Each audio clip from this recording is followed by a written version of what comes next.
J'ai vu une série vraiment convaincante sur les maisons hantées.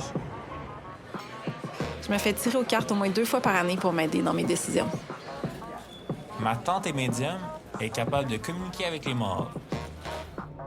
Je suis certaine que la télépathie existe. On a tous déjà entendu parler de maisons hantées, de personnes capables de déplacer des objets par la pensée, d'expériences de mort imminente ou de médiums capables de prévoir l'avenir.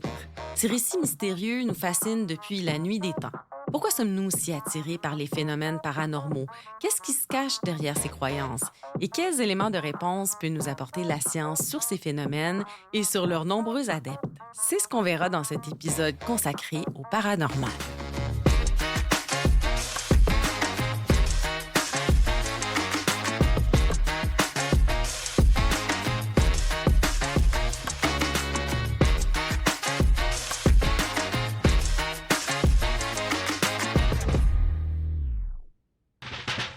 Bonjour, ici Ève Baudin et bienvenue au Détecteur de rumeurs. Aujourd'hui, j'ai le plaisir d'accueillir Christian Page, journaliste d'enquête depuis plus de 30 ans, qui a fait de la démystification des phénomènes paranormaux sa spécialité. Auteur de nombreux livres sur le sujet, son dernier livre, Les grandes fraudes du paranormal, paru en 2023, lève le voile sur certaines des plus célèbres supercheries dans ce domaine. Bienvenue, Christian, au balado Le Détecteur de rumeurs. Merci de l'invitation. C'est un sujet qui me passionne. Oui, on le sent. Christian, tu as commencé à t'intéresser aux phénomènes paranormaux depuis 45 ans environ. Ouais. Qu'est-ce qui t'a attiré au départ dans ces phénomènes? Il faut se remettre un peu dans le contexte des années 1970. C'est un contexte qui était propice à toutes les croyances. Hein. Ouais. Le Québec vivait là, une effervescence autour de ça. C'est vrai. Mais il y avait une demande, un goût pour l'ésotérisme et tout le reste. Beaucoup de magazines. C'était très populaire. Oui. Et en fait, c'est une expérience un peu par la bande. J'étais adolescent, j'ai vécu une expérience qui serait un peu longue à raconter, mais qui nous rapproche un peu de l'univers des fantômes. J'étais jeune adolescent, comme les jeunes de mon époque, on s'intéressait, les filles, la musique, rock'n'roll et tout le reste. Là, c'était les années 70. Et à partir de là, donc, j'avais 13 ans et je découvre cet univers. Je me rappelle encore lorsque je me suis présenté à la bibliothèque de mon quartier. Et j'ai dit, je voudrais avoir des livres sur le paranormal, sur les rencontres avec les fantômes. Je m'attendais à avoir 3 ou 4 livres sur les rayons. Et là, j'ai vu des rayons complets de livres d'expériences étranges et mystérieuses. C'était pour moi l'ouverture sur un monde. Ouais. Et le sujet m'a tellement passionné. Ouais. C'est amusant parce que ce n'est pas le journalisme qui m'a amené vers le paranormal, mais l'inverse. Parce que je trouvais ce sujet-là tellement extraordinaire que je ne comprenais pas qu'on n'en parle pas 24 heures sur 24 dans les médias. Ah, Donc, ouais. je me disais, il faut que je parle de ces sujets-là. C'est fascinant, c'est fantastique. Et presque 50 ans maintenant, après ces événements, je suis là à t'en parler parce que le sujet est resté accroché à moi. C'est vraiment comme une maladie dont j'ai été incapable de me guérir. Oui, mais cela dit, les études en journalisme que tu as fait plus tard, elles ont changé quelque chose dans ta façon d'aborder ces sujets-là. Tout à fait. Je dirais, il y a eu 2 éléments tournants très importants au niveau du parcours académique. Il y a d'abord, dans un premier temps, on développe des outils, on apprend comment le journalisme se fait, comment on doit vérifier des faits. Et il y a eu un événement aussi très marquant pour moi qui a été la rencontre avec le professeur Louis Bélanger. À l'Université de Montréal, Louis Bélanger, fin des années 70, a fait entrer le paranormal par la grande porte.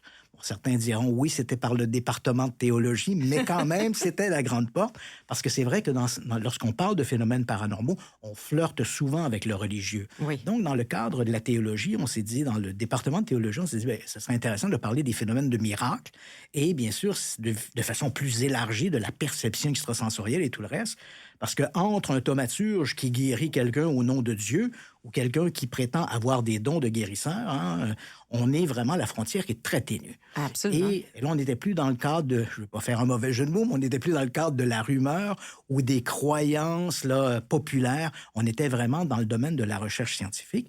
Et les années 70, il ne faut pas se le cacher, au niveau de la parapsychologie, donc l'étude des phénomènes de perception extrasensorielle, qu'on peut élargir aux phénomènes de fantômes et tout le reste, les années 70 ont été l'âge d'or de la parapsychologie. Donc aujourd'hui, tout ça est un peu relayé aux oubliettes. Donc, les études en journalisme pour développer les mécanismes d'enquête et ma rencontre avec Louis Bélanger qui m'a fait réaliser que tout ce que l'on lit n'est pas forcément la vérité. Et je trouve ça intéressant parce que tu es passé d'un regard de croyant à un regard plus critique, mais la passion est demeurée. Puis tu as déjà dit, moi, c'est pas mon rôle de me prononcer pour ou contre le paranormal. J'essaie simplement de vérifier ce qui est vérifiable. C'est mon rôle en tant que journaliste. Donc, vraiment, une approche qui est très teintée par la formation de journaliste. Oui. Ouais. Et c'est amusant parce que j'ai tendance à comparer la recherche sur les phénomènes paranormaux. Souvent, les gens me disent « Ah, mais j'aime ça quand tu nous racontes des histoires qu'on ne peut pas expliquer. Hein? » Ouais. Ça, on voit qu'il y a une passion populaire pour ça.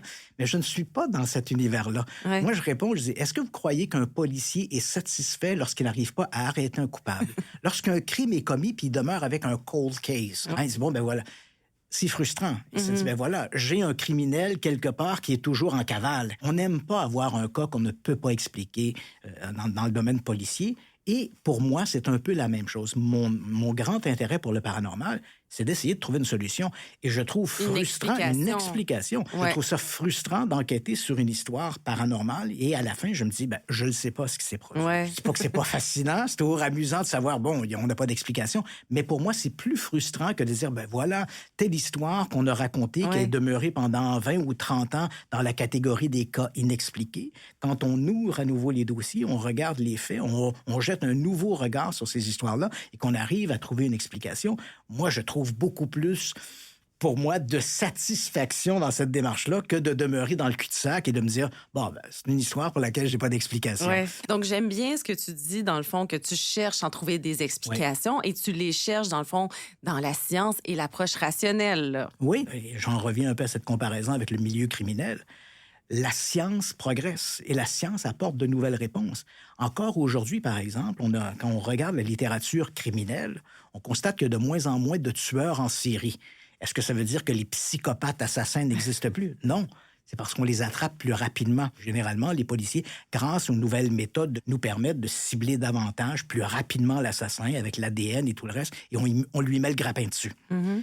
C'est un peu la même chose avec le paranormal. Quand on regarde, on a souvent l'impression que les grandes histoires qui demeurent inexpliquées, ce sont des histoires des années 50 ou des années 60. On a l'impression qu'il y a de moins en moins de phénomènes mystérieux inexplicables. Ouais. Et la réponse est, c'est tout à fait vrai, parce que la science devient de plus en plus pointue. On a des technologies maintenant, des outils qui nous permettent de mieux cibler ce que l'on recherche.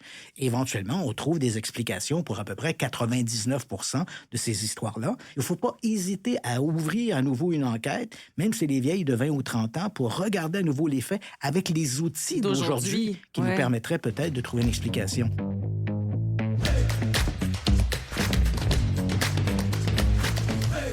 Il y a une histoire fantastique qui s'était produite à la fin des années 50, en 1959 en fait, dans l'Oural, en Russie. Un groupe de jeunes était parti sur une montagne et pour une raison un peu inconnue, ils ont déchiré la tente la nuit, ils ont fui au bas de la colline et ils sont tous morts d'hypothermie. Et cette histoire-là est devenue un grand mystère historique. On appelait ça l'affaire du col Dyatlov. Et là, on imaginait qu'ils avaient été attaqués par des extraterrestres, ils avaient été attaqués par un Yéti. Bon, il y avait une conspiration des autorités russes de l'Union soviétique. On imaginait toutes sortes de scénarios. Et puis, il a fallu attendre 2019, le 60e anniversaire de ces événements-là, pour que le KGB, qui est maintenant le FSB, ouvre à nouveau ses dossiers. Et là, les gens qui se sont penchés là-dessus ont découvert un petit détail qui avait échappé à tout le monde pendant 60 ans. Et ce petit détail était que les jeunes, parce qu'il s'agissait d'un groupe de randonneurs âgés à peu près d'une vingtaine d'années, début de la vingtaine, ils avaient essayé d'aplanir la surface où ils ont placé leur tente. Ce faisant, ils ont brisé le manteau homogène de la neige. Durant la nuit, une mince couche de neige a glissé sur la tente. Les jeunes ont cru qu'il y avait une avalanche. Ils ont déchiré la tente, ont fui jusqu'au bas de la colline. L'avalanche n'est jamais arrivée. Dans l'obscurité, ils ont été incapables de rejoindre la tente et ils sont décédés d'hypothermie. Pas d'ovni, pas d'extraterrestres, pas de Bigfoot. Et ce qui est intéressant, lorsqu'on a proposé cette explication, on a des spécialistes sur le mouvement des neiges qui ont regardé le mouvement des avalanches. On a même fait appel à Walt Disney, qui avait fait les mouvements de neige pour le film La Reine des Neiges. Okay. Et on a fait des reconstitutions, on a renumérisé le terrain et on s'est aperçu que ça fonctionnait parfaitement. C'était une hypothèse crédible, démontrée. Donc, on voit qu'on a utilisé des outils des années 2000 pour essayer de résoudre un phénomène qui s'était produit dans les années 50 où on n'avait pas à ce moment-là les outils qui nous permettaient de voir ce qui avait pu se produire. Et je pense que les phénomènes paranormaux, il faut toujours se rappeler que les nouveaux outils dont on dispose doivent être appliqués même aux histoires anciennes qui pourraient permettre de résoudre certaines énigmes. Est-ce qu'on préfère justement une petite partie de quoi on parle quand on parle de phénomènes paranormaux? Parce que dans le fond, je me rends compte, en me préparant, je me suis dit, mais finalement, qu'est-ce qui rentre là-dedans? Est-ce qu'on parle donc de fantômes, d'esprits, d'hallucinations sonores? Non, si on regarde le langage des experts... Oui, c'est ça. On a l'expression paranormale et surnaturelle. OK, donc ça, c'est deux choses. C'est deux choses. OK. Les phénomènes surnaturels, on n'a aucune emprise. Un phénomène surnaturel, là, pour les spécialistes, c'est un phénomène qui fait intervenir quelque chose dont on n'a absolument aucune idée si ça existe ou non. Dieu, par exemple. Exemple, est-ce que bon Dieu peut intervenir et faire un miracle? Ben là, c'est pas à la science de se prononcer sur l'existence de Dieu. On peut toujours faire des recherches archéologiques pour documenter un Jésus historique ou ces événements-là, mais Dieu, ça relève du surnaturel. Et c'est un peu la même chose, des entités invisibles, des guides de l'au-delà. Là, on est vraiment dans un univers où il n'y a aucune prise scientifique, aucune prise dans notre monde matérialiste. Okay. Donc là, on parle ici de phénomènes surnaturels. Les phénomènes paranormaux, ce sont des phénomènes qui échappent à l'explication scientifique, mais qui sont quand même limites de ce qui est possible d'étudier, qui offrent également une prise pour la méthode scientifique, hein, parce que si des phénomènes échappent à la méthode scientifique, on ne peut pas essayer de les vérifier. Et pour l'instant, la science n'est pas absolue, mais c'est le meilleur outil dont on dispose, la méthode scientifique, pour essayer de comprendre ces phénomènes. Généralement, on parle de phénomènes liés à la perception extrasensorielle. Tu l'as mentionné au début, la télékinésie, donc le pouvoir de l'esprit sur donc la ça, matière. C'est un exemple. La télépathie, la clairvoyance, la précognition. Donc, on a tous ces phénomènes-là qui sont liés à l'humain, ce que nous sommes. Hein, est-ce qu'il est possible...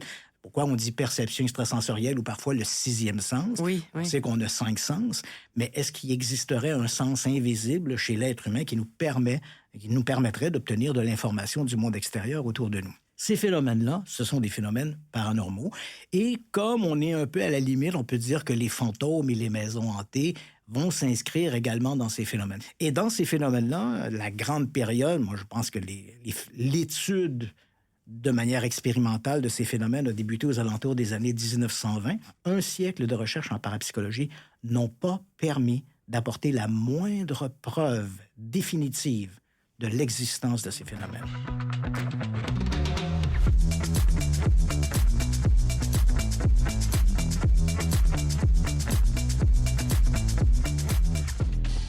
Il y a aussi d'autres champs d'études que la parapsychologie. Je pense à la psychologie, aux neurosciences qui ont permis de donner des explications à certains phénomènes.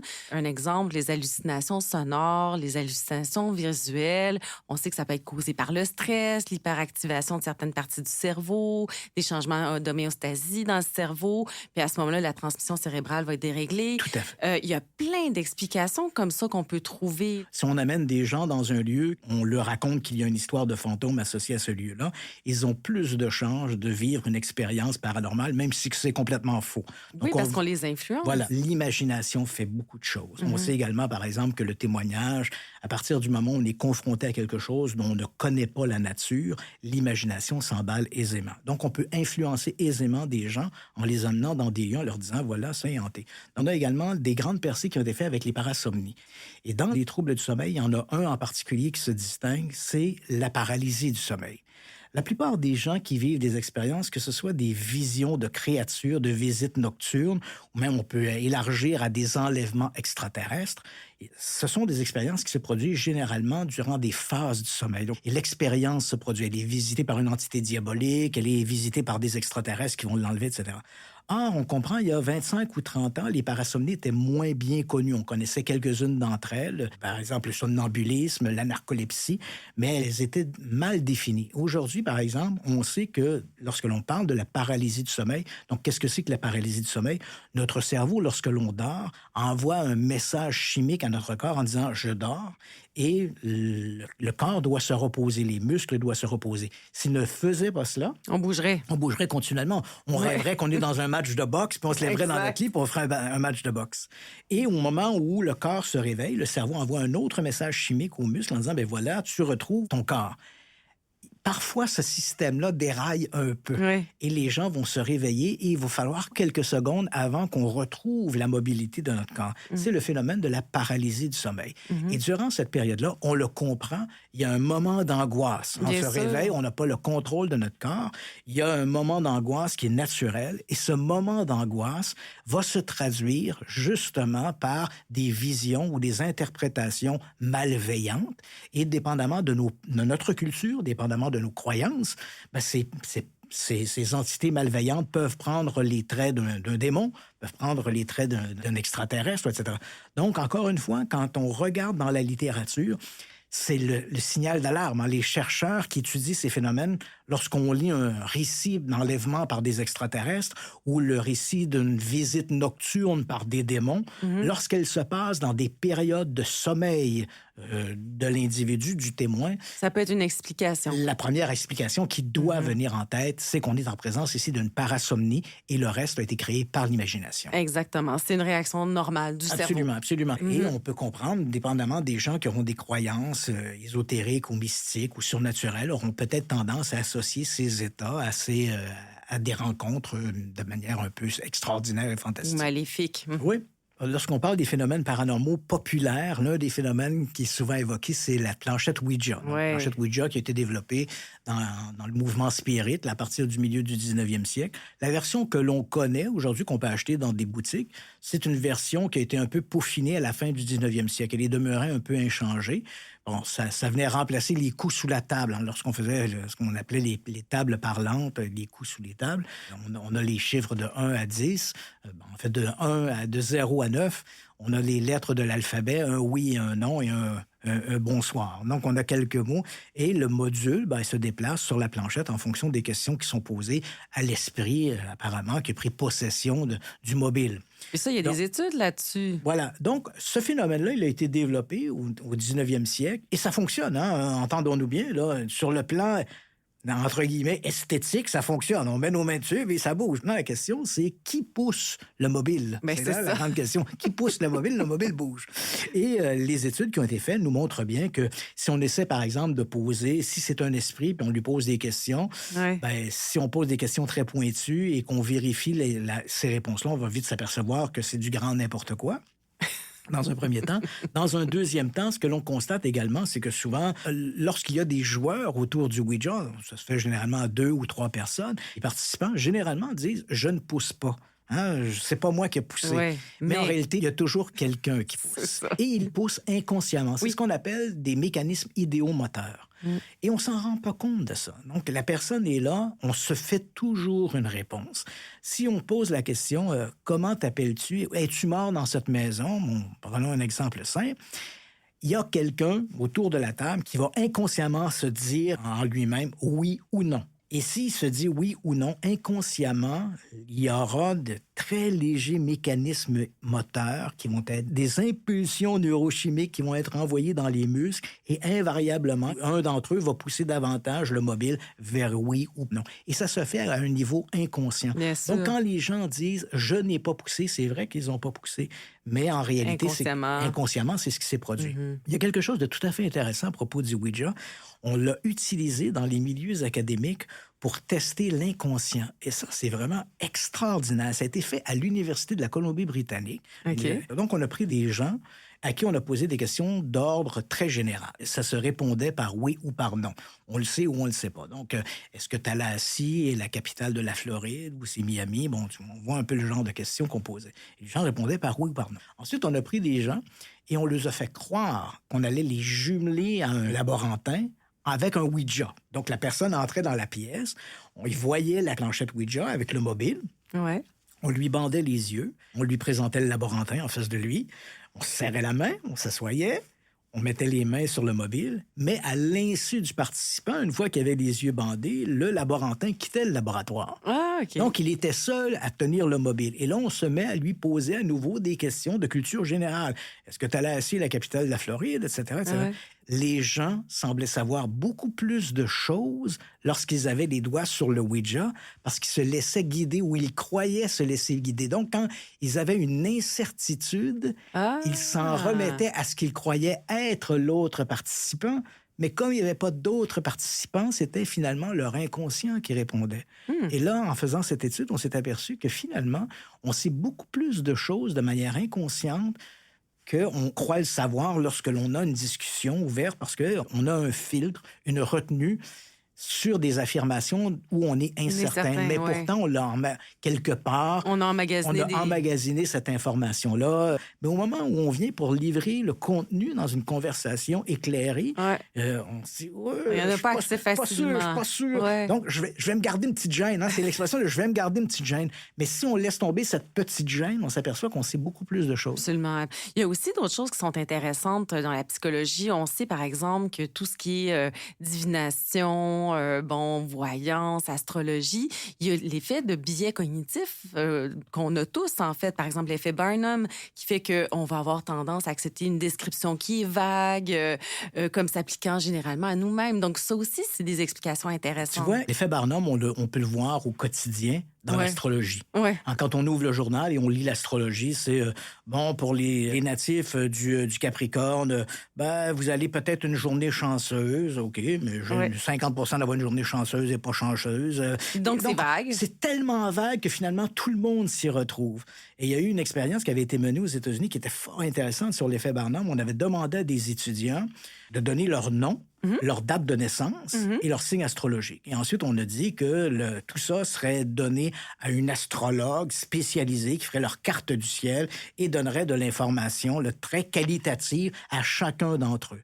Et donc, une semaine plus tard, chaque étudiant s'est vu remettre une enveloppe. Ils l'ont ouvert. Et là, il y avait une description. Et là, on a demandé aux étudiants lesquels d'entre vous, en lisant cette description-là, ont l'impression que ça les concerne bien, que la voyante ou l'astrologue a frappé juste. Et plus de 60% des étudiants ont levé la main en ayant l'impression que ce qui était écrit s'adressait exactement à eux. Et après coup, on a montré que tous les étudiants avaient la même chose. Exactement la même description. Donc, ça doit être un peu vague quand même. Donc, c'était vague et on donne l'interprétation que l'on veut. Ouais. Et on le voit aussi même lorsqu'on va consulter des médiums. Ben oui. Les gens nous disent, je suis allé voir ma médium et elle m'a dit plein de trucs qui se sont produits. Elle était vraiment bonne, cette médium-là.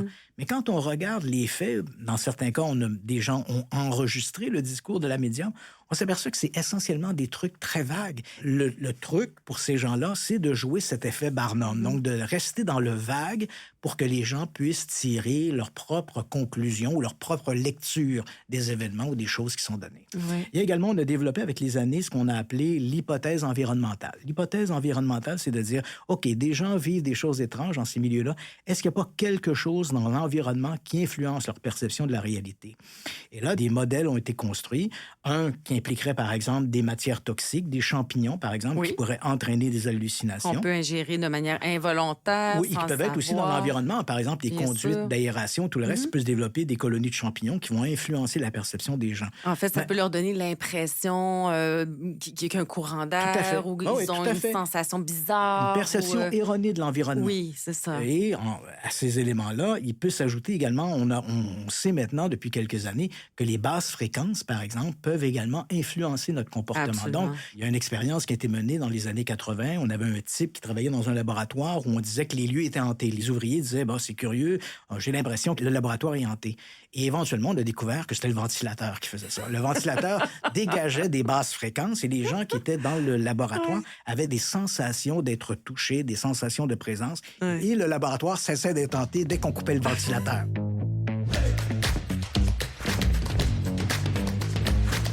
Il faut dire que ces croyances-là sont très populaires. Là, si j'allais voir quelques statistiques, 49% des Québécois croient au paranormal. À peu près la même chose pour les Canadiens. Si on regarde du côté des Américains, 70% des Américains partagent au moins une croyance occulte, 60% des Français. Puis ce qu'on dit, c'est que les plus jeunes générations sont davantage portées vers les choses du paranormal que les plus vieux. Donc, c'est intéressant quand même, ces statistiques-là. Ce que l'on sait également, si tu me permets d'ajouter, sur le plan de la statistique, c'est que 30% de la population raconte avoir vécu une expérience paranormale. Ça, c'est très intéressant.